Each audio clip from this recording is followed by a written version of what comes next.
মানুষ, এত ভালো মানুষ। ওই আমাদের নিচুতলা যারা কর্মী আছে, আমাদের গঙ্গাটি অঞ্চলে যারা কর্মী আছে, ওরা এত অন্যায়, এত অভিযোগ করে, কিন্তু এমএলএ সাহেব তাদেরকে কোনো রকমভাবে শাসন করেন না। আমার প্রতি যে অন্যায় অভিযোগটা হয়েছে, আমি যখন এমএলএ সাহেব যখন আমাকে পাঁচ থেকে ক্যান্ডিডেট করলেন, ওখানে প্রচার করলাম, অনেক নেতা আমার কাছ থেকে টাকা নিয়েছে, অনেক কিছু নিয়েছে, অনেক কিছু নিয়ে কোথায় দিয়েগুলো সেই কথা আমি এমএলএ সাহেবকে বলেছিলাম।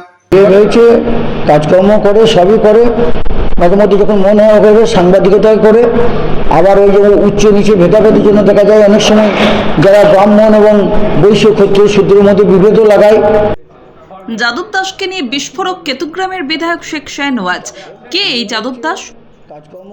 দলবদল নিয়ে উত্তাপ ক্রমশ বাড়ছে কেতুগ্রামে। যাদব দাস সিপিএম ছেড়ে তৃণমূল ছেড়ে বিজেপিতে যোগ দেন। বর্তমানে বিজেপি ছেড়ে হুমায়ুন কবিরের জনতা উন্নয়ন পার্টির প্রার্থী হয়েছেন।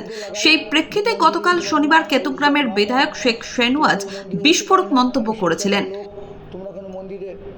এবার বিধায়কের করা এই মন্তব্যের পাল্টা মুখ খুললেন যাদব দাস। কি বললেন শুনুন। ধন্যবাদ জানাই আমাদের কেতুগ্রামের বিধায়ক সাহেব মাননীয় শেখ শাহনওয়াজ মহাশয়। উনি সত্যি আমার রাজনীতির গুরু। উনি না থাকলে আমি তৃণমূলে পঞ্চায়েত সদস্য হতে পারতাম না। উনি যেন বাধা মেরেছিল, একমাত্র উনি চেয়েছিলেন বলে আমি পঞ্চায়েত সদস্য হতে পেরেছি। কিন্তু উনি যথেষ্ট ভালো মানুষ, এত ভালো মানুষ।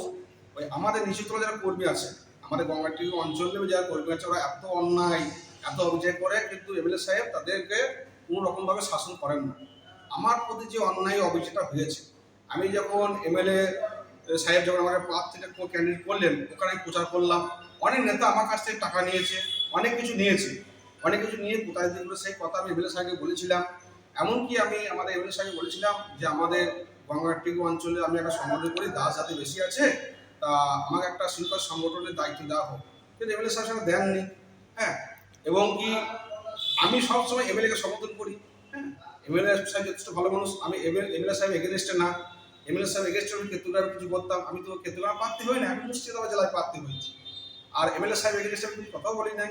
তা এমএলএ সাহেবের আমার কোনো অভিযোগ নাই। এমএলএ সাহেব যথেষ্ট ভালো মানুষ, কিন্তু দুষ্টু বদমাশ লোক হচ্ছে আমাদের গঙ্গাটি অঞ্চল বাকিগুলো। ওদের জন্য এমএলএ সাহেব প্রত্যেক বছর হারে। আমার এমএলএ সাহেবের যে বক্তব্য একটাই, যে আপনি যারা যেই নেতাগুলো দেখে মানুষ ভোট দেয় না, তাদেরকে আপনি কেন উঁচু জায়গায় রাখছেন? তারা কন্ট্রাক্টারি করে কাছে 5% নিচ্ছে, তারা ব্যয় নামে কন্ট্রাক্টের কাজ করছে, আমাদের শিল্প কাজ থেকে তার শুরু করে। হ্যাঁ, আমাদেরকে নিয়ে এই বহরান গ্রামে কিছু নেতাকে কেস দিয়ে দিল, মারলো। এই সামনে উৎসবকে কেন্দ্র করে মাঝিদের লোককে মারলো, 1000 থেকে মারলো। আমি একটা শিল্প ছেলে হয়ে কি করে ওদেরকে সমর্থন করি? তা আমাদের বিধায়ক সাহেবের প্রতি আমার কোনো অভিযোগ নাই, উনি যথেষ্ট ভালো মানুষ। হ্যাঁ, আমার সংগঠন থেকে তো আমি কিছুদিন আগে পোস্ট করেছি যে আমরা শেখ শাহনওয়াজকে আমরা সমর্থন দিলাম, আমার জাতীয় সংগঠন সমর্থন দিল। তা এমএলএ সাহেব বলেছে, সত্যি উনি যেটা বলেছেন যে এই দলে প্রার্থী হয়েছিল, উনি চেয়েছিল প্রার্থী হয়েছে। আর আমার তো শখ আছে রাজনীতি, অন্তত সবাই চায় একটু বড় জায়গায় যায়।